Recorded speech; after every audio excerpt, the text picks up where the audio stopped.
আপনারা সবাই জানেন যে দীর্ঘ ১৭ বছর পর আমাদের ভারপ্রাপ্ত চেয়ারম্যান মহোদয় দেশে ফিরেছেন এবং এই প্রথমবারের মতন দলীয় কার্যালয় চেয়ারপারসনের যে কার্যালয়টি আছে সেখানে তিনি আনুষ্ঠানিকভাবে তার দাপ্তরিক কার্যক্রম শুরু করেছেন। এর আগে এই অফিসের সাথে উনি ভার্চুয়ালি দীর্ঘদিন ধরে সংযুক্ত আছেন, ফলে এখানকার পরিবেশ সম্পর্কে তার জানা আছে মোটামুটি। তবে তিনি এসে আজকে প্রথমেই তাকে এখানে অভ্যর্থনা জানাই। এই ওনার চেয়ারপারসনের কার্যালয়ে যে সমস্ত কর্মকর্তারা যারা ছিলেন তাদের সাথে আমাদের স্থায়ী কমিটির সদস্যরা তারাও ছিলেন।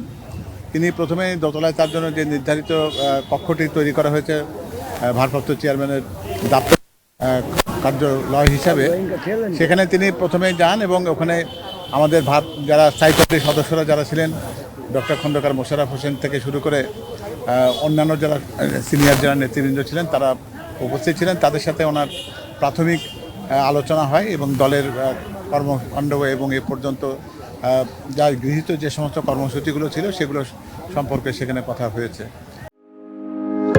হার্টের যত্নে বিশ্বসেরা ক্যানোলা তেল এখন বাংলাদেশে।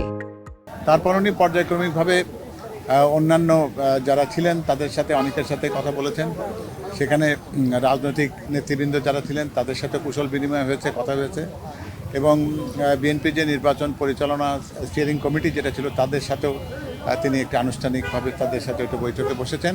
এছাড়া তার নিজস্ব কিছু নির্বাচন সংক্রান্ত কিছু কাজ ছিল, যেমন বগুড়া ৬ থেকে তিনি নির্বাচন করছেন সদরে এবং যে আসনটি রয়েছে সেখান থেকে সেখানকার তার মনোনয়নপত্রকে পূর্ণ করা এবং সেখানকার যে নির্দেশনা দেওয়া কীভাবে সেটা সেখানে জমা দেওয়া হবে সে সম্পর্কে নির্দেশনা দিয়েছেন।